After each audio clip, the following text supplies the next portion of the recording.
안녕하십니까. 6주차입니다. 벌써 6주차. 기초과정은 7주로 이루어지는 거 아시죠? 그래서 배경지식 계속 깔아가는 거니까 전 과목 다 들어주시면 되겠고, 오늘 민법을 공부하셨던 것의 기초지식 좀씩 나옵니다. 가볼게요. 자, 오늘 우리가 다룰 부분에서 주택저당 증권 MBS에 대해서 이야기한다고 말씀드렸고, 두 번째는 부동산 투자회사. 여기까지가 금융입니다. 금융. 그 다음 부동산 이용, 그 다음에 부동산 개발, 부동산 관리, 부동산 마케팅. 어렵지 않습니다. 이 부분은 나오면 나올수록 우리한테 땡큐입니다. 주택저당 증권 부분에서 용어의 어려움이 좀 있습니다. 생전 처음 들어보는 용어. 용어에 치중하셔야 돼요. 그래서 기초과정에서는 용어 정리를 잘 하시는 것이 중요하겠습니다. 자, 그럼 먼저 부동산 증권인 주택저당 증권과 관련된 이야기로 들어가도록 하죠. 교재는 112쪽에 있는 이야기인데요. 먼저 증권이라는 말을 하죠. 증권. 근데 증권이라는 말을 할 때 그 증권이라는 말이 뭐냐 이거죠. 증권은 뭐의 줄임말이냐면 유가증권의 줄임말입니다. 그리고 이제 한문 한자로는 이렇게 증권 이렇게 쓰고요. 자, 여러분 읽어주실래요? 밑에 옆에 있는 거 영어. 좀만 크게. 발음 탓하지 않기로 하고 서로 그냥 읽어봐 주실래요? 앞으로 증권은 그래서 끝이 S로 끝나는 것들은 증권 갖다 붙이면 됩니다. 뭐의 줄임말이라고요? 네, 유가증권의 줄임말이라고요. 근데 얘는 말이죠, 일정한 권리나 금액이 기재되어 있어 자유롭게 매매, 양도 또는 증여가 가능한 증서인데요. 이렇게 외우려고 하지 마시기 바랍니다. 질문합시다. 상품권은 유가증권입니까 아닙니까? 이죠. 유가증권이죠. 그럼 주식은 유가증권입니까 아닙니까? 맞죠? 그럼 채권은 유가증권입니까 아닙니까? 맞죠? 그래서 대표적으로 여러분 증권은 둘로 구분합니다. 뭐와 뭐로 구분하냐면 주식과 채권으로 구분합니다. 그러면 주식과 채권으로 구분하는데 이제 여러분이 좀 유념할 것이 하나 있습니다. 주식은 그렇다 쳐. 채권 말입니다. 여러분이 이제 공부를 시작할 때 헷갈리기 시작합니다. 민법 시간에 물권 채권 공부했는데 그 채권인가? 그 채권 아닙니다. 짐작하시죠? 짐작 못 하겠습니까? 민법 시간에 물권 채권 들어봤어요? 안 들어봤어요? 들어봤죠? 그럴 때 채권하고 여기서 채권하고 다른 겁니다. 뭐가 달라? 뭐가 달라요? 한자가 달라. 민법에서 채권 그러면 권세권자를 쓰고 있습니다. 여기서 채권 그러면 요 문서를 의미하는 겁니다. 그래서 차용증서 같은 거 아시죠? 차용증서 아시죠? 네, 차용증서. 개인과 개인은 차용증서입니다. 근데 기업은 차용증서를 써주는 것이 아니라 개인이 써주는 차용증서를 개인은 차용증서를 하지만 기업이 써주는 차용증서는 채권이라고 생각하면 됩니다. 정확하게 말하면 회사채입니다. 그럼 나라가 써주는 차용증서는 국채입니다. 공사가 써주는 차용증서는 공채입니다. 걔네들을 싸잡아서 다 뭐라고 말합니까? 네, 채권입니다. 그래서 여러분 이렇게 주식과 채권으로 구분한다. 그러니까 이해를 잘 못하면 예를 들어서 이렇게 말하는 거예요. 쌤, 민법에서는 물권과 채권으로 구분하고 개론에서는 주식과 채권으로 구분하나요? 이렇게 말을 한다고요. 그 채권이 그 채권 아니다. 그거부터 알고 시작을 하십시오. 자, 그럼 제가 말씀드리기를 증권은 크게 뭐와 뭐로 구분할 수 있다. 주식과 채권으로 구분할 수 있다. 근데 주식은 회사에 돈 냈다는 증서입니다. 증거. 그런데 예를 들어서 A라는 어떤 회사가 있다라고 합시다. 근데 이 A 회사가 돈을 조달하는 게 금융이라고 그랬죠. 그죠? 그럼 돈 끌어오는 방법이 내 거 파는 방법이 있다 그랬죠. 그럼 내 것이 지분입니다. 물론 전체가 다 내 것이면 소유권과 지분권이 같지만 예를 들어서 전체 가운데 일부, 다시 말하면 공유물이라고 하는 말 들어보신 적 있나요? 없나요? 있죠. 어떤 물건이 있는데, 토지가 있는데 갑을병 셋이 같이 공동으로 소유하고 있으면 공유물이죠. 그 중에서 갑이 갖고 있는 비율, 갑의 것의 비율 30%, 을의 것의 비율 40%, 병의 것의 비율 30% 했다면 갑의 것의 비율 30%가 지분인 거죠. 그러면 A 회사가 지분권을 이렇게 담아서 증서로 발급을 해서 팔아서 자금을 조달하는 겁니다. 그러면 이때 주식입니다. 그게 대표적인 게. 그러면 이제 주식의 경우를 발행해서 자금을 조달합니다. 이때 지분이란 말을 제가 지분 증권할 때 지분이라는 것을 이야기하면 공유물에 대한 한 개의 소유권을 여러 명에게 분할하는 비율을 지분이라고 말하는 거예요. 그래서 여러분이 이제 민법을 더 공부하면 이런 말들을 다 배운다고요. 그래서 일부러 민법식으로 약간 표현을 해봤고요. 내 것인데 지분은. 그래서 지분권이란 이렇게 공유물에 대하여 공유자가 각자 가지는 권리입니다. 그러면 30%만큼은 내 권리인 거지. 따라서 그것을 표시한 것이 뭐냐면 지분증권입니다. 그럼 삼성전자라는 회사가 삼성전자의 주식을 이렇게 발행을 한 겁니다. 그래서 투자자에게 팔았습니다. 그러면 그 주식에는 삼성전자에 뭐가 담아져 있냐면 지분, 그 표시가 되어 있는 지분만큼 지분권이 넘어간 거지. 그럼 주주는 어떤 권리를 가지게 되느냐? 이 사람을 주주라고 한단 말이죠. 주식회사라고 한다면 이 지분 투자자가 주주란 말이에요. 그러니까 주주는 주주총회에 참여해서 의결할 수 있는 권한이 있어요. 배당소득도 받을 수 있는 권한이 있어요. 자, 이런 주식을 보통주라고 말해요. 그러니까 아무 말 없이 주식이라고 말하면 다 보통주예요. 우선주라는 것도 있어요. 걔는 주주총회에서 의결할 수 있는 권한은 없어요. 그 대신 우선 다른 것에 비해서 우선 이렇게 받을 수 있는 우선 변제받을 수 있는 권한이 있는 거죠. 그런데 우리가 보통 주식 그러면 아무 말 없이 뭐라고 다 무슨 주라고요?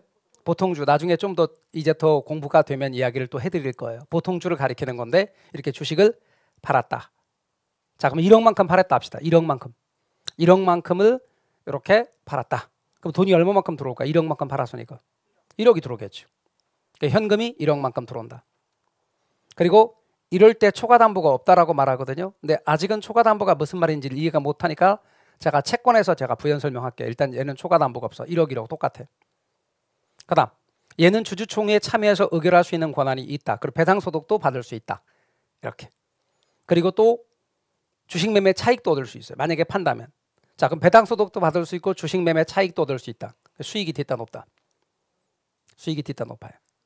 근데 사업이 잘 안 됐다. 배당소득 하나도 없다. 0. 그리고 갖고 있는 가치가 0 됐다. 그러니까 팔 때 못 판다. 휘지다. 그러면 위험도 뒤따 높다. 그러니까 언제나 여러분이 공인중개사 공부를 하시면서 특히 부동산 학에서는 위험과 수익이 같이 간다. 위험 수익만 없고 위험이 낮은 게 있으면 저한테 얘기 좀 해주십시오. 저 강의 안 하고 오늘부로 그거 한다 진짜. 여러분 언제나 수익이 높은 만큼 뭐가 있다? 위험이 있다. 잊지 마세요. 그래서 여러분 항상 이렇게 갑니다. 그래서 주식과 관련해서 의미를 알아두시면 좋겠습니다. 자, 그럼 증권이라는 개념이 더 넓은 개념이고 그 안에 주식이 있다. 그런데 삼성전자가 부동산학 개론에 나올까 안 나올까? 안 나오겠지. 뭐 삼성전자 TV가 부동산이야? 안 나오겠지. 그럼 삼성전자가 무슨 회사라고요? 주식회사. 그러면 부동산과 관련해서 나오는 주식회사가 있단 말이죠. 그 대표적인 주식회사가 리츠 부동산 투자회사. 아까 오늘 목차에서 소개했던. 그럼 부동산 투자회사가 발행하는 주식. 그럼 이게 무슨 증권이고 그러면 지분증권일 거고. 그런 식으로 자금을 조달했어요. 내 거 팔아서 자금을 조달했어. 그럼 내 걸 팔아 자금 조달하는 거 무슨 금융? 지분금융. 이렇게 됩니다. 자, 이 말 의미 아시겠죠? 자, 이렇게 자금 조달하는 게 무슨 금융이라고요? 지분금융. 제가 화면 넘과 동시에 까먹을 거니까 좀 이따 또 하기로 하고. 에듀윌 유료 회원만의 라이브 클래스. 두 번째 시간 보겠습니다. 이제는 이제 머리 앞에 세로 갑니다. 자, 정신 차리시고 이번에 합격진도 나갑시다. 누구세요? 전 애들 교수인데요. 제가 늘 가까이 있으니까 이번엔 합격. 집에서도 학원처럼 공부하는 혜택. 오직 에듀윌 유료 회원에게만. 에듀윌. 우와, 진짜 가까이 계시네요? 이제 채권 얘기합시다. 채권. 한자가 다르다고 그랬죠. 영어로는 본드. 근데 옛날에 어른들 같은 경우에 요즘에는 어린이들이 본드하고 그러지 않아요. 아이들이 참 건전하기 때문에 본드 안 하고 마약을 해요. 근데 옛날에는 그런 게 없었거든. 우리나라는 청정국이었기 때문에. 그래, 예, 좀 불량 청소년들 뭐 그런 아이들 같은 경우는 본드 이런 그 본드 아니에요? 아셨죠? 예, 그래, 그 본드 아니고. 그래, 채권. 그런데 이 채권의 경우는 돈 빌리고 주는 증서예요. 그러니까 뭐하고 똑같다고 생각하면 돼? 차용 증서하고 똑같으면 돼. 차용 증서, 차용증 써주는 거지. 나 얼마 빌렸다? 1억 빌렸다. 자, 언제 갚을 거다? 만기가 언제다? 그다음에 매달 이자 얼마 줄 거다. 자, 그런 게 써 있어요. 그게 뭐라? 채권. A라는 회사가 자금을 조달할 때 이번엔 빌리는 거예요. 아까는 내 거 팔았죠. 이번엔 빌리는 거예요. 나 돈 좀 빌려주라. 우리 회사 봐봐. 자, 기업 공개했어. 우리 회사 가치가 1억이야. 자, 이거 믿고 돈 좀 빌려줘. 그럼 얘한테 돈을 빌려준단 말이에요. 그럼 빌려주는 사람. 빌려주는 쪽이 대출자였죠. 대출자는 저당권 설정하고 빌려주기 때문에 그냥 대출자 하기도 하고 저당 대출자 하기도 하는데 우리 투자자는 둘로 나눈다 그랬죠. 투자자는 무슨 투자와 무슨 투자자가 있냐면 우리 앞에 했던 것처럼 지분 투자자가 있고 또 하나 무슨 투자자가 있다 그랬죠? 저당 투자자가 있다 그랬죠. 저당 투자자가 대출자야. 지분 투자자한테 돈 빌려주는 대출자를 저당 투자자라고 한다고. 그러니까 얘한테 돈을 빌려주는 사람은 누구겠어요? 대출자 또는 저당 투자자다 이 말이에요. 그래서 저당 투자자한테 이렇게 채권을 발행하는 거죠. 다시 말하면 채권을 팔았다고 생각하면 돼. 그리고 이렇게 돈을 조달하는 거지. 그럼 얘 입장에서는 얘를 담보로 해서 돈을 빌려주는 건데 1억을 담보로 1억만큼 빌려줘? 아니죠. 여러분은 한번 생각을 해봐요. 은행 가서 우리 아파트 담보로 1억을 빌려. 그러면 은행이 1억을 빌려줬으니까 담보 설정도 1억만 할 거다. 그렇게 해요? 아니죠. 채권 초과액 몇 퍼센트 설정하게 해요? 근저당? 120% 설정한다고. 1억 2천 설정한다고. 왜 그렇게 하죠? 예, 1억을 빌려주고 얘가 돈을 못 갚으면 경매 실행을 통해서 돈을 회수할 거 아닙니까? 그죠? 돈을 회수하는데 그 절차가 그 과정에서 만약에 돈이 들어갈 거 아니에요. 경매하는 과정 속에서 그 비용까지 다 제하고 1억을 회수하겠다는 거 아닙니까? 그러니까 채권 최고액을 당연히 빌려준 보다 높이 설정해. 얼마만큼을 담보를 초과로 설정하냐면 2천만 원만큼 초과로 담보로 설정했지. 그런 걸 뭐라고 해? 초과 담보라고 그래.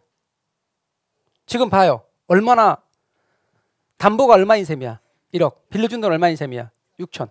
그러니까 얼마만큼의 담보가 지금 초과로 설정되어 있는 셈이죠? 예, 이렇게 4천만 원만큼 초과로 설정되어 있는 거죠. 그렇죠? 그러니까 초과로 4천만 원만큼 설정되어 있는 셈이다. 이렇게 보시면 돼요. 그러니까 이게 초과 담보라고. 근데 여러분 내 거 파는 거는 초과 담보라는 개념 자체가 아예 없는 거지. 그래서 여러분 앞으로 지분 금융에서는 초과 담보라는 개념이 없어요. 지분증권 발행을 통해 자금 조달하는 구조에서는 초과 담보란 말이 없고 채권 구조, 다시 말하면 채권 발행을 통해서 자금을 조달하는 부채금융에서만 초과 담보란 말이 나오는 거예요. 그러면 나중에 아까 증권이 지분증권 그런 구조를 갖고 있는 지분형 증권이 있다고. 거기에는 초과 담보란 말이 나올 것 같아? 안 나올 것 같아? 안 나와요. 근데 이렇게 채권 구조를 갖고 있는 채권형 증권에서는 나온단 말이에요. 이런 걸 알면 외우지 않아도 돼. 근데 이런 걸 모르니까 다 외우는 거예요. 그래서 공부를 닥치고 외우는 거예요, 그냥. 그런데 중요한 건 나중에 보면 외우는 거 진짜 못하세요. 그러니까 뭐라고 말하면 외우는 법을 알려주세요라고 말해요. 암기법. 근데 중요한 건 저도 모르냐. 어떻게 그만한 걸 다 외우냐고. 그냥 보면 알아. 이건 지분형이잖아. 그러니까 당연히 초과담보라 없고 채권형이잖아. 초과담보란 게 있고. 그 다음에 요건 좀 위험하네. 그럼 초과담보 많이 하고. 이건 덜 위험하네. 초과담보 적게 할 수도 있고. 그런 거예요. 그럼 이 초과담보는 뭐냐? 봐봐요, 여러분. 돈을 빌려주는 쪽에서 돈을 빌려가는 사람을 볼 거란 말이에요. 돈을 빌려가는 사람이 좀 뭔가 좀 위험성이 있을 것 같아. 못 갚을 수도 있을 것 같아. 그래서 개의 신용을 보강하는 방법이 있어요. 두 가지가 있어요. 외적인 방법과 내적인 방법이 있어요. 그 내적인 방법의 대표적인 예가 담보를 추가로 설정하는 거예요. 외적인 방법은 대표적인 예가 뭐냐면 진짜 믿을 만한 곳에서 개를 보증하는 거야. 그래서 이렇게 말하는 거야. 믿을 만한 곳에서, 공사 같은 곳에서 얘 못 갚으면 대신 갚아줄게. 이렇게. 그래서 여러분 딱 두 개 기억하십시오. 딱 우리 공인중개사 시험과 관련해서는 신용을 보강한다. 보강한다는 말이 뭔지 아시죠? 예, 신용이 부족해. 이 사람의 돈 빌려갔는데 신용 상태가 좀 아직은 부족한 것 같아. 이걸 보강하는 방법으로는 첫 번째는 담보를 추가로 설정하는 것. 대부분의 여러분 돈 빌릴 때 다 그래요. 여러분이 뭐 은행이 여러분 언제 봤다고.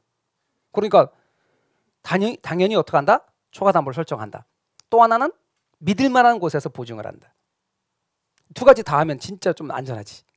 그래서 여러분 추가 담보라는 개념이 있다. 그렇게 알아두시면 좋겠고, 그 다음에 얘는 정해져 있는 이자 받아요.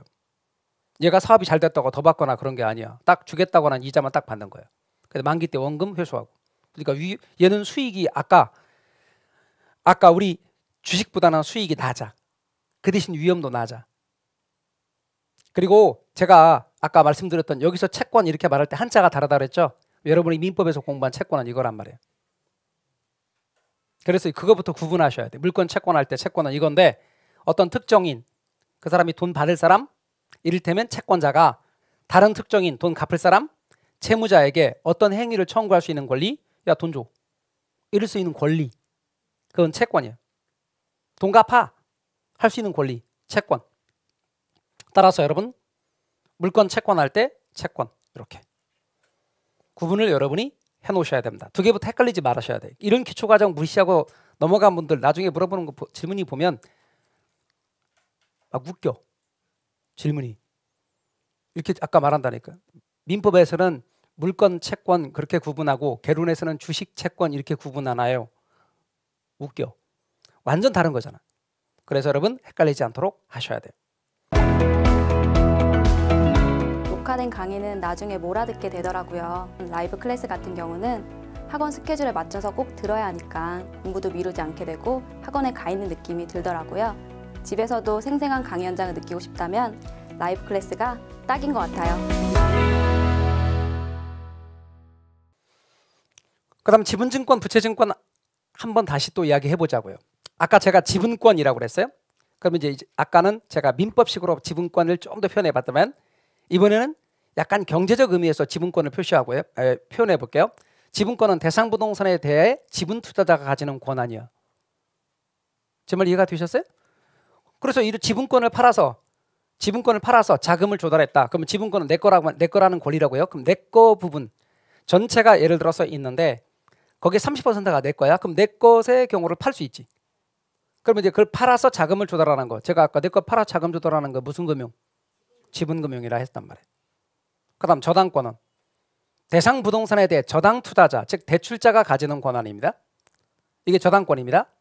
근데 이 저당권과 관련해서 저당을 설정을 하거나 이렇게 사채를 발행한단 말은 채권 발행하는 거예요. 채권을 발행해서 타인 자본을 조달하는 것. 이게 무슨 금융? 이게 부채금융이란 말이죠. 그래서 여러분 지분금융, 부채금융의 의미 알아두셔야 돼요. 그럼 이제 우리 금융 시작할 때 이런 말 했어요, 안 했어요? 이런 말 하고 시작했어요, 안 하고 시작했어요? 하고 시작했죠? 그런데 그때보다 내용들이 좀 더 정교해졌지. 이렇게 공부가 되면서 시험에 나오는 말로 조금씩 정교해지게 가요. 그런데 그런 기초를 쌓지 않고 바로 거기 들어가면 뭐라고 말하냐면 무슨 말인지 모르겠어요. 이렇게 말을 해요. 그래서 여러분 말뜻을 알아두시면 좋겠고, 그 다음 지분증권이에요. 이런 지분금융을 얻기 위해 발행하는 증서. 대표적인 게 뭐라고 그랬죠? 주식. 주식은 대표적인 지분증권이에요. 부채금융 얻기 위해 발행하는 증서. 채권은 대표적인 부채증권이에요. 증권은 유가증권의 줄임말이에요. 뭐와 뭐가 있다 그랬죠? 주식과 채권이 있다 그랬죠. 요거 대표적인 게 주식, 요거 대표적인 게 채권. 싸잡아 다 증권이라고. 그러니까 증권은 무슨 증권이 있다? 지분증권과 부채증권이 있다. 그래서 여러분 지분금융 얻을 목적으로 발행하는 증권, 질문합시다. 부동산학의 대표적인 지분증권. 네, 부동산 투자회사 니츠. 삼성전자 그러면 안 돼요? 뭐라고요? 부동산 투자회사. 부동산 투자회사. 그다음에 나중에 삼성전자와 같은 이렇게 주식 발행하는 대표적인 부동산 뮤추얼 펀드. 이런 게 대표적인 지분금융. 그러니까 나중에 지분금융을 이제 이게 화면이 작으니까 4개를 해드리잖아. 그러면 4개를 글자 만들어서 외시고 혹시 돼서 5개 만들면 5개를 글자 만들어서 외시는데 이거 5개만 있겠냐고 설마. 제가 누차 말했잖아요. 왜 개론과 공법의 차이가 있냐면 공법은 절차법으로서 공법쌤이 5개를 얘기하면 법에 5개밖에 없다는 뜻이야. 그러니까 그거 외워도 되지만 개론은 5개 제가 이야기하는 까닭은 2가지 이유예요. 하나는 칠판이 모자라서 그렇고 또 하나는 시험에 나오는 것만 하겠다는 거예요. 그냥 잘. 그러니까 그것만 시험에 잘 나오는 걸 하겠다는 의미가 있는데 그것만 딱 외웠다? 근데 출제자가 보니까 얘가 이것만 외운 것 같아. 그래서 딴 걸 딱 냈다? 그러면 그 다음에는 자기가 외운 게 안 나왔기 때문에 멘붕 오는 거예요. 그래서 꼭 여러분 의미를 이해하시고 부채금융 조달을 목적으로 발행하는 증권은 여러분 대표적인 게 빌리는 거예요. 그러면 이런 것들은 다 채권에 기초해서 만들어진 증권이라고. 그럼 채권을 기초로 만든 증권. 그러니까 실은 채권을 기초로 해서 만드는 증권이니까 이게 부채금융이라고. 부채증권이라고. 그러니까 다 돈 빌리는 거예요 이게. 그래서 채권 기초로 만들어진 그러한 증권 같은 경우는 돈 빌리고 만들어진 증권이라고. 그러면 MBS 같은 경우는 대표적으로 투자자한테 돈 빌린 거라고 생각하면 돼요. 그러니까 이 증서를 가진 투자자한테 갚아야 되는 거야. 그래서 여러분 부채증권이다. 그런데 그게 그렇게 단순하면 우리가 공부할 필요가 없는데 이게 이 MBS가 말이죠. 크게 제목은 부채증권이면서도 걔가 꼭 지분증권 같은 성격을 갖고 있는 놈이 있다니까요. 그러니까 뭔데? 너 정체 뭐야? 부채증권이에요. 근데 너 인마 왜 지분증권 같은 형태를 하고 있어? 실은 부채증권인데 지분형 주택도상증권이에요. 지분형? 여러분 지분형 이 말은 지분증권이 아니고 지분증권 같은 형태를 띠고 있는 그런 뜻이에요. 그런 놈이 있고요. 채권형도 있고요. 2개 짬뽕형도 있어요. 그걸 우리가 공부할 거예요 이제. 그래서 이제 다시 한번 이야기를 좀 해보자고요. 지분증권이라고 하는 것은 자 지분금융업계 발행하는 증권으로 대표적인 게 뭐가 있다. 또 복습하는 거예요. 주식이 있다. 그다음 부채증권은 부채금융업계에 발행하는 증권으로서 대표적인 게 뭐가 있다. 채권이 있다. 그럼 아까 것 이야기를 다시 한번 엮어서 한꺼번에 복습을 좀 해봅시다. 자 A라는 회사가 자산가치가 1억이다. 근데 자기의 지분권을 표시한 증서인 지분증권을 팔았다. 그런데 이 투자자는 지분 투자자인 동시에 주주다. 주주. 제가 주식회사라고 하자고요. 그럼 이제 주식을 발행했다. 그럼 지분증권인 주식을 발행했고 자금이 간 겁니다. 1억. 그러면 이제 얘는 지분증권이기 때문에 초과담보라는 개념이 있다 없다? 없다. 초과담보 없다. 그리고 얘는 주주총회에 참여해서 의결할 수도 있고 또 배당소득도 받을 수 있다. 그리고 주식매매 차익도 얻을 수 있다. 그러니까 수익이 낮다 하면 뒷다 높을 수도 있다. 그러나 안 되면 휴지가 될 수도 있다. 자, 감 잡으셨죠?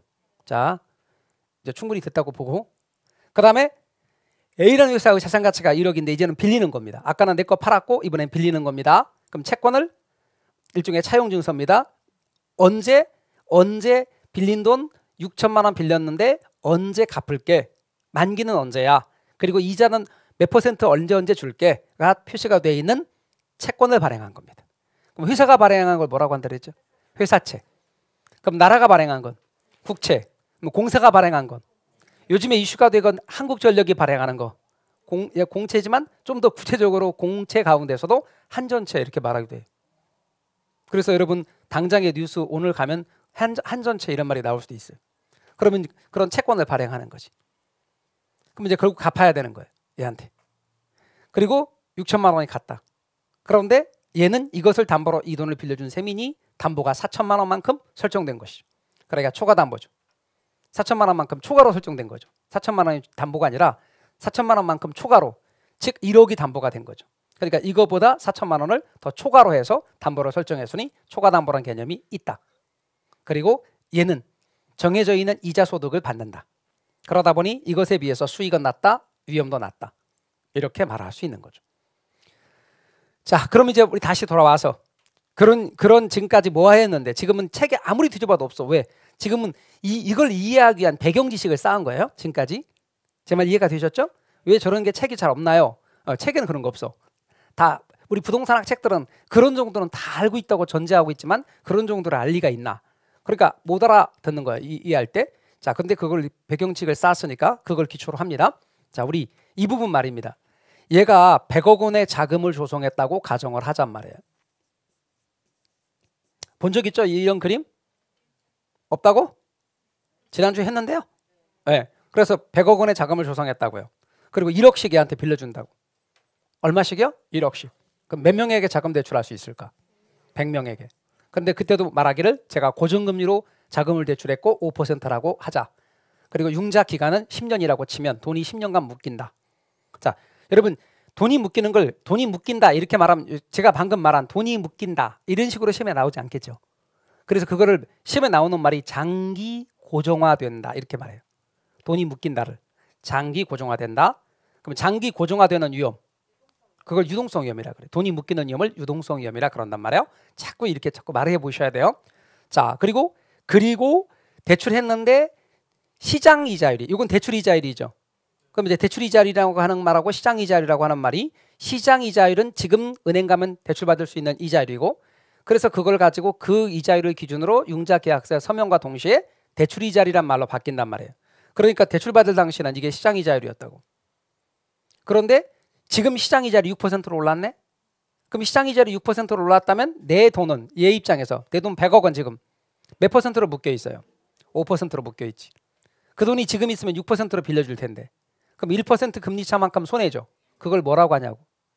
금리 위험 혹은 이자율 위험이라 한단 말이에요. 자, 그 다음 여러분 이쪽으로 와야지 뭔가 저당권이 설정되겠지. 그렇죠? 그 다음에 또 하나 얘는 원금과 이자를 받는단 말이에요. 그러니까 다시 말하면 주택금융기관 입장에서는 이제 돈을 빌려주고 저당권을 설정을 한다. 그럼 저당권이 설정되고 또 하나는 원금과 이자를 받을 수 있는 권한. 자, 원금과 이자를 받을 수 있는 권한을 뭐라고 말한다고요? 원리금 수취권. 다시 한번 같이 해봐요. 원리금 수취권. 그래서 얘가 10년 동안 얘한테 원금 이자 따박따박 받는단 말이에요. 그럼 돈을 왜 빌려주는데? 그런 아까 위험이 있는데 원금 이자 따박따박 받아서 수익을 내려고. 제 말 이해가 되십니까?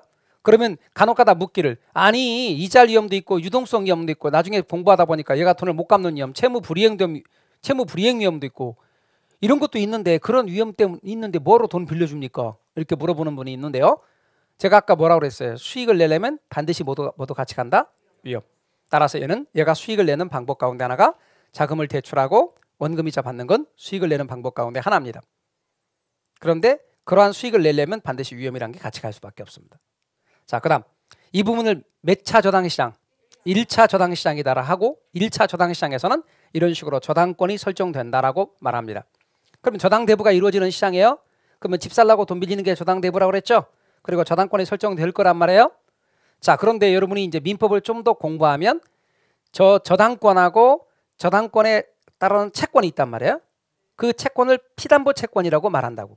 그래서 이 피담보 채권이 이제 형성되는데 걔를 저당 채권이라고 개론에 말할 거란 말이에요. 그럼 자, 여러분 공부를 하다 보면 여러분 이제 민법 시간에 이렇게 말을 한단 말이에요. 예를 들어서 피담보 채권하고 저당권하고 어느 게 주된 거고 어느 게 종된 거예요. 자, 어느 게 더 주고 어느 게 종이야.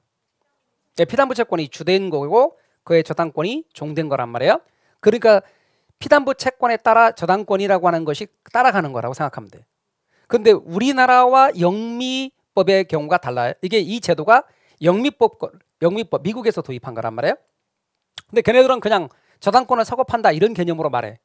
근데 우리는 저당권을 서거판다는 개념이 아니라 피담보 채권이 넘어감에 따라 저당권이 따라가는 방식이에요. 그럼 저당권은 얘가 관리하고 여기에 있는 피담보 채권의 이름이 저당 채권이니까 저당 채권을 얘가 자금의 여유가 없을 때 자금의 여유가 있으면 가지고 있으면 돼 그냥. 근데 자금의 여유가 없을 때 그다음에 방금 말한 무슨 위험과 무슨 위험, 유동성 위험과 금리 위험을 해소하고자 할 때 이렇게 유동화 중개기관에 넘길 수 있다. 뭐를? 채권을. 그럴 때 유동화 중개기관이 뭐예요? 같이 합니다. 시작. 한국주택금융공사. 같이 자꾸 하셔야 돼요. 뭐라고요? 한국주택금융공사. 한 번 더요. 한국주택금융공사 33회 때 시험에 나왔어요. 한국주택금융공사한테 매각을 합니다. 뭐를? 피담보 채권을. 말하자면 저당 채권을. 이 저당 채권을 매각을 하면 이 저당 채권을 기초로 저당 채권 자체를 그냥 여러분 채권 자체를 사고 팔고 민법에서 말하는 물권 채권할 때 그 채권 자체를 사고 팔 수는 없으니까 그 채권을 어떻게 하냐면 상품화하는 거예요. 그 채권을 기초로 상품화한 게 뭐냐면 증권이라고. 그게 뭐냐면 MBS. MBS에 우리 말하는 주택저당 증권. 다시요. 뭐라고요? 주택저당 증권. MBS를 발행한다고. 그럼 투자자가 얘를 사. 얘를 사는데 이것이 종류가 있다고요. 그건 좀 이따 얘기할 거라고. 이걸 사면 돈이 들어가. 그럼 100억만큼 발행해서 100억만큼 들어간다 합시다. 100억이 들어갔네? 그럼 돈이 들어왔어요. 그러면 그 돈을 아까 여기에 100억의 경우로 조성할 때 이제 돈을 자금 대출할 때 1억씩 100명에게 자금 대출한단 말이에요. 자, 근데 금융기관이 말했어요. 자, 이번에 100억을 조성했습니다. 돈 빌려갈 사람 은행 앞에 줄 서세요. 다만 갚을 능력, 은행이 세운 그 기준이 있을 거예요. 그 기준에 따라 갚을 능력 순으로 줄을 세웠더니 1000명이 줄 섰더라. 1000명이 돈 빌리고자 하더라. 1000명 중에서 1번부터 100번까지만 돈 빌려줬어요. 그 다음에 돈이 다시 들어와요. 그러면 101번부터 200번까지 돈을 빌려주는 거예요. 그리고 또 유동화해. 그리고 저당권 설정될 거 아니냐고요. 그럼 또 유동화를 해. 그럼 돈이 또 100억이 들어와. 그럼 201번부터 300번까지 돈을 빌려주는 거예요. 그래서 여러분 이렇게 유동화가 계속되는 거죠. 이 부분을 2차 저당 시장이다라고 그래요. 2차 저당 시장에서는 저당의 유동화가 이루어지는 시장. 그 다음에 여러분 저당 채권이 유통되는 시장. 그럼 저당의 유동화가 이루어지고 저당 채권이 유통되는 시장이에요. 이 부분이 뭐다? 2차 저당 시장이다라고 하는 거죠. 자, 그럼 돈이 들어왔으니까 여러분 돈이 들어오는 거 돈을 세 글자로 뭐라고 해요? 돈을 세 글자로. 돈 세 글자로 뭐라고 하냐고.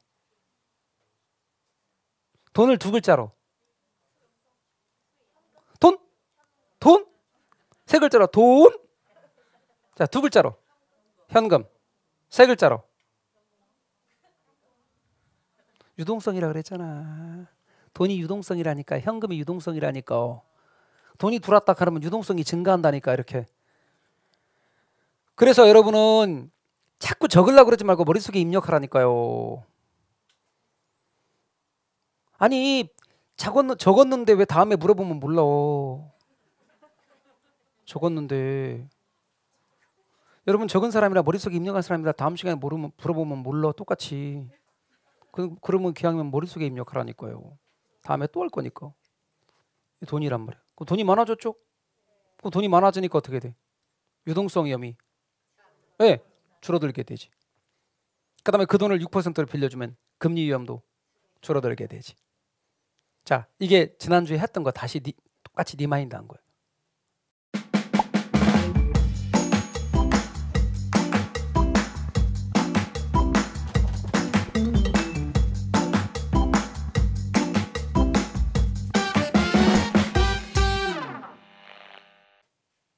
그 다음 그럼 이제 다시 단순화시켜서 대출기관이 A은행과 갑과의 관계를 보잔 말이에요.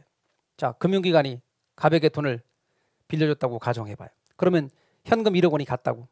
그러면 알다시피 저당권이 설정되고, 그리고 저당권의 피담보 채권, 민법에서는 피담보 채권이라고 한단 말이에요. 이게 이제 형성이 되는 것이. 그러면 여기서 피담보 채권 이렇게 말할 때 얘가 돈을 빌려주는 쪽이죠. 대출자, 얘는 차입자 이렇게 말한다 그랬고, 민법 시간에는 대출자 차입자라고 안 할 거고 얘를 뭐라고 말하고 저당권자라고 그러고 얘는 저당권 설정자라 한다 그랬죠. 그러면 방금 말한 피담보 채권의 한자는 이렇게 쓴단 말이에요. 그런데 얘는 개론에서는 민법에서는 앞으로 피담보 채권이란 말만 쓸 거라고. 그게 바로 개론에서는 주택저당 채권이라고. 저당권에 의해 담보할 수 있는 채권입니다. 말하자면 토지나 건물을 담보로 돈을 빌려준 대출기관이 빌려준 돈을 받을 수 있는 권리를 말하는 거예요. 제 말 이해가 되십니까? 이 권리를 따라가는 게 저당권이라고. 이게 주된 권리예요. 근데 이 권리를 넘기는 거야. 근데 권리를 그냥 야 권리 너 가져 이런다고 되는 게 아니라는 거죠. 그래서 그 권리를 넘길 수 있도록 상품화시켜 만든 게 MBS라는 거예요. 그래서 걔를 저당증권 이렇게 줄여 말한다고. 그러면 얘는 뭐냐면 저당권과 피담보 채권을 묶은 유가증권이라고 생각하면 된다고요. 그럼 이걸 산 사람은 실은 저당권과 피담보 채권을 함께 넘어온 거지만 저당권 자체를 관리는 금융기관이 하고 돈 받을 수 있는 권리인 피담보 채권이 넘어갔다고 생각하면 돼요. 그러면 자연스럽게 피담보 채권이 넘어갔으니까 저당권도 넘어간 셈이라고 생각하면 돼요. 그래서 여러분 저당증권 이렇게. 그럼 다시 돌아와요. 우리는 묶어서 얘가 차입자. 그럼 얘와 얘가 나중에 보면은 이제 발행자야. MBS 발행자. 그럼 얘가 투자자. 자, 그러면 앞으로 저당시장에서 참여자, 시장의 참여자를 말하시오. 그러면 셋이 나와. 하나 누구? 차입자, 발행자, 투자자. 그럼 차입자는 돈 갚아 이렇게. 그럴 때 돈 들어올 때 이 발행자가 이걸 받아서 바로 얘한테 넘겨주는 게 있어. 왜요? 그 권한을 얘가 가지는 경우. 그런 MBS를 사면 받아서 바로 넘겨줘요. 30만 원 갚았네? 그럼 30만 원 받아서 넘겨줘야 되는 게 있어.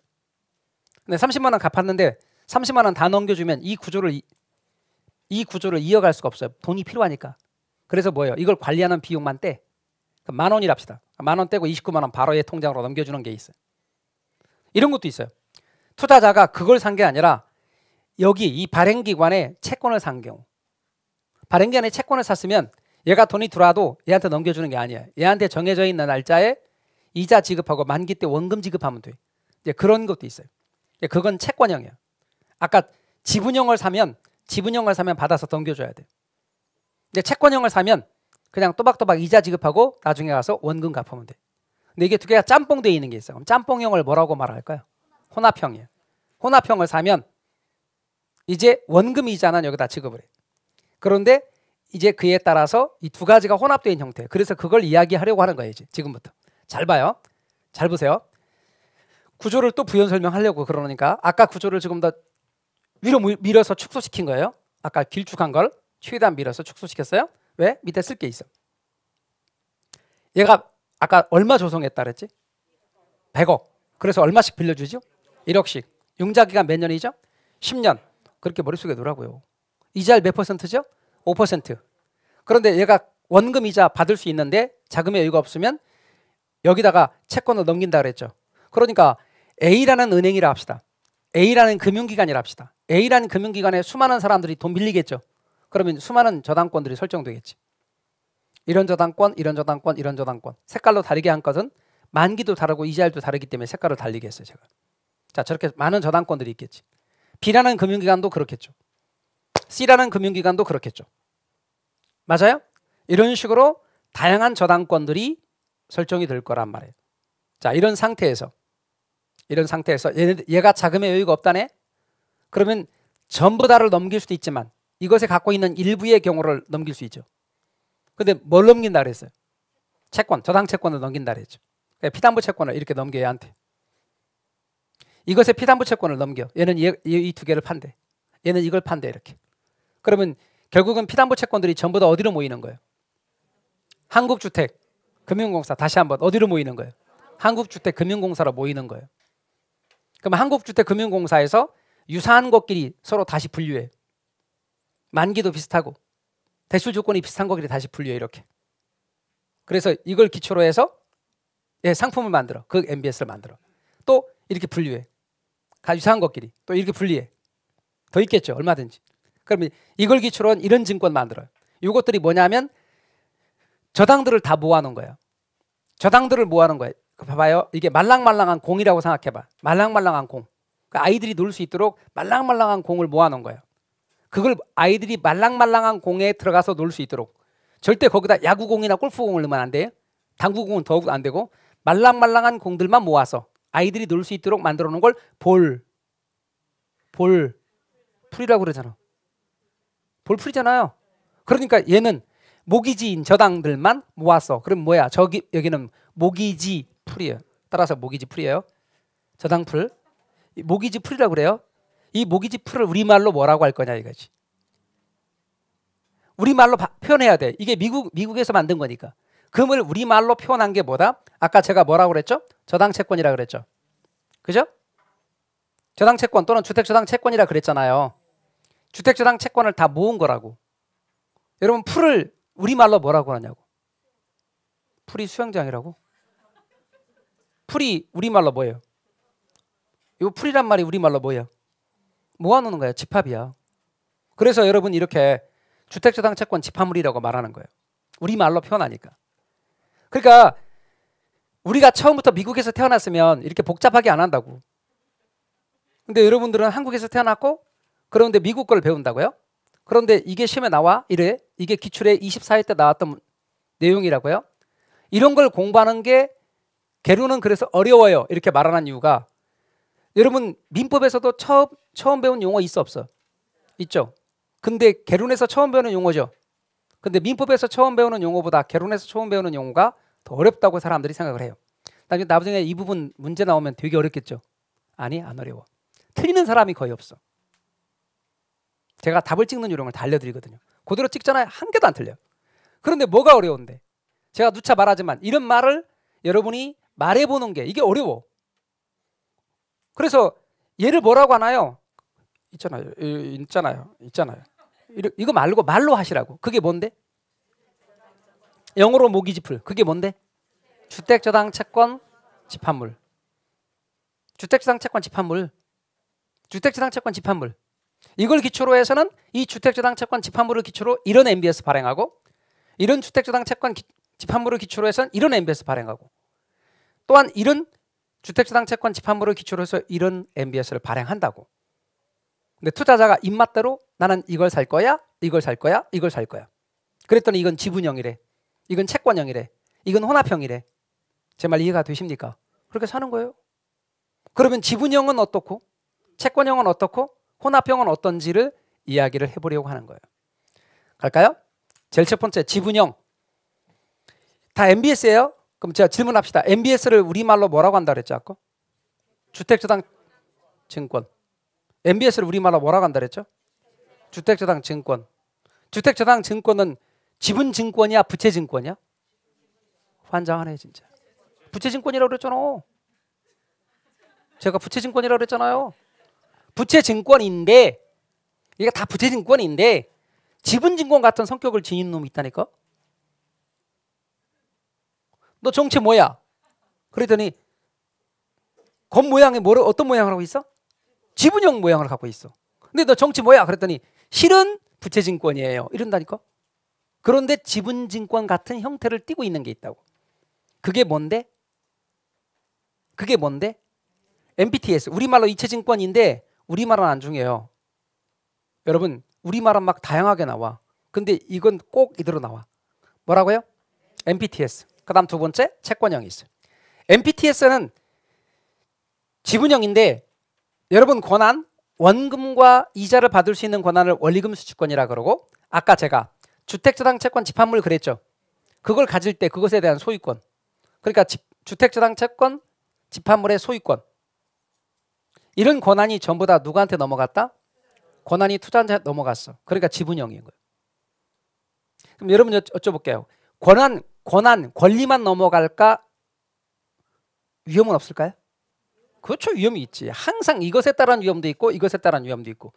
여러분 이 세상에 권한만 있으면 얼마나 좋아. 권한에 따라서 모두 항상 같이 가면 책임도 따라간다고.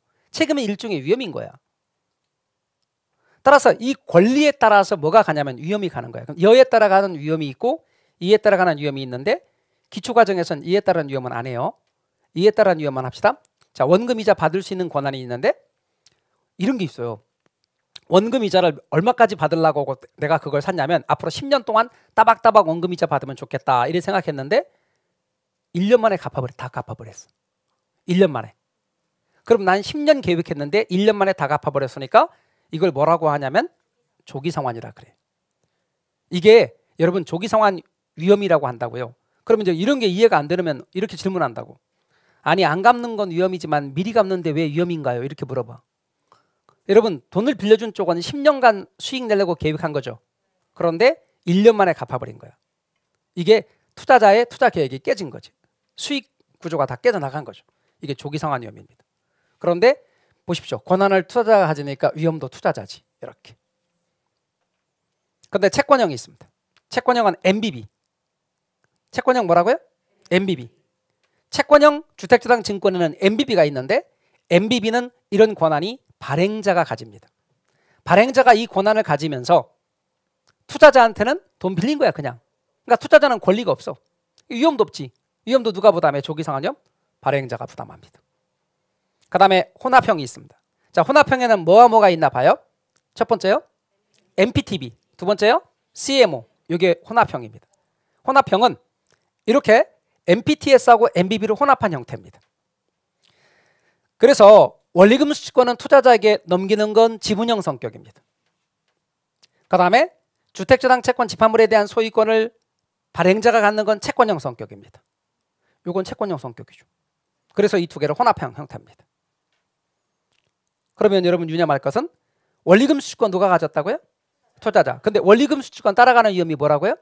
조기상환 위험. 그럼 조기상환 위험 누가 부담할까? 투자자가 부담합니다. 그럼 이제 여러분들은 이 부분을 공부할 때 이런 교통정리하는 거는 하지 마세요. 그건 제가 다 알려드려. 그럼 뭐만 해? 말만 해. 이렇게 MPTS, MPTS, MPTS, MBB, MBB, MBB, MPTB, MPTB, MPTB, CMO, CMO, CMO, 주택저당 채권 집합물 또는 주택저당 채권 집합물의 소유권, 원리금 수취권 이렇게 말해보라고. 제발 말해봐. 이렇게 처음 듣는 말이니까 이게 어떻게 되고 이런 건 제가 다 알아서 할 테니까. 자, 뭐가 넘어갔죠? 그러면 뭐 넘어갔어 이렇게 하지 말고 원리금 수취권. 그 다음에 뭐라고요? 그거 봐, 말이 길어서 와닿지가 않잖아. 이게 외국말 우리식으로 표현하다 보니까 이렇게 나온 거란 말이에요. 근데 이게 기출이라니까 어떡할 거냐고. 자, 그럼 복잡하니까 안 하고 이거 안 하고 하다 보면 기출이 눈에 보이는 게 없다고. 앞으로 모의고사에서 계속 점수 안 나온다고. 그러니까 다시 한번 말씀드립니다. 뭐라고요? 원리금 수취권, 주택저당 채권, 집합물에 대한 소유권, 권한 두 개. 하나요, 원리금 수취권. 또 하나는요, 주택저당 채권, 집합물에 대한 소유권. 자, 시험에 나오는 거 알려드립니다. 암기하는 법 잘 보세요. 아무것도 아니야. 그냥 T자 붙은 건 다 투자자야. T는 투자자야. B는 발행자고. B발. T 투자자. T자와 B자가 다 붙거나 안 붙으면 그냥 혼합형이야. 그런데 중요한 건 이것도 신경 쓸 거 없어. 그냥 소유권만 발행자. 소발. 말발, 닭발, 말고 소발. 소발만 알면 돼. 그러니까 여러분 암기할 때는 T자 붙으면 투자자, B자 붙으면 발행자, T자, B자 다 붙거나 안 붙으면 소발만 기억하면 끝이야. 그러니까 그런 거는 할 거 없고 그건 앞으로 계속 하면 되니까 여러분하고 저하고 그건 신경 쓰지 마시고 이 부분 공부할 때는 자, 뭘 하라고요? 공부할 때 자, 강의 끝나고 나시 공부하고 싶어. 그러면 이런 거 다 교통정리 하지 마시고 너무 복잡해. 그러지 마시고 그냥 말해봐. 뭐를요? MPTS, MBB, MPTB, CMO. 이제 영어가 뛰어나신 분들은 나중에 이거 영어 원문까지 같이 다 이야기를 할 거예요. 근데 대체로 다 영어 원문까지 얘기해서 줄임말 이거라고 말하는 게 별로 도움이 안 돼서 그냥 MPTS 그것만 얘기합니다. 우리말도 중요하지 않아요. 이게 되게 제일 중요해요. 그래서 MPTS, MBB, MPTB, CMO. 그 다음 원리금 수취권. 그 다음 또 하나는 주택저당 채권 집합물에 대한 소유권. 그 다음 위험은 조기상환 위험. 자, 이런 말만 해보란 말이에요. 계속. 그런 말만 계속 연습하세요. 복습하실 때. 이 내용을 외우려고 하지 마시고 절대로 교통정리도 할 것도 없어요. 그냥 단어만 계속 말해봐. 단어만. 다음번에 제가 말할 때 주택저당 채권 집합물에 대한 소유권 이렇게 말할 때 들어본 적 있다라고 할 만큼 말해보란 말이에요. 아셨죠? 그럼 돼요. 그러면 이 부분은 다 끝난 거예요. 그리고 답을 나중에 보면 한 개도 안 틀려. 다 맞춰. 그 복잡했던 거 같은 경우 나중에 보면 이 구조나 이런 것들 제가 더 많이 설명을 드릴 거거든. 살도 붙이고. 그런데 하나도 안 틀려. 그러니까 그건 전혀 걱정하지 마요. 그냥 첫 번째 이야기 들었을 때 용어가 너무 길고 생소하다? 이거 좀 완화시킬 수 있도록 계속 말해보는 것만 잘하시면 된다. 그 다음 나오는 게 부동산 투자회사. 우리 쉬었다가 저기로 갈 겁니다. 쉬었다 하시죠. 공인중개사 합격! 에듀윌 합격 패스! 에듀윌 공인중개사 합격은 에듀윌 합격 패스. 학계론도 민법도 에듀윌 합격 패스. 중개사법 공시법도 에듀윌 합격 후 공법사법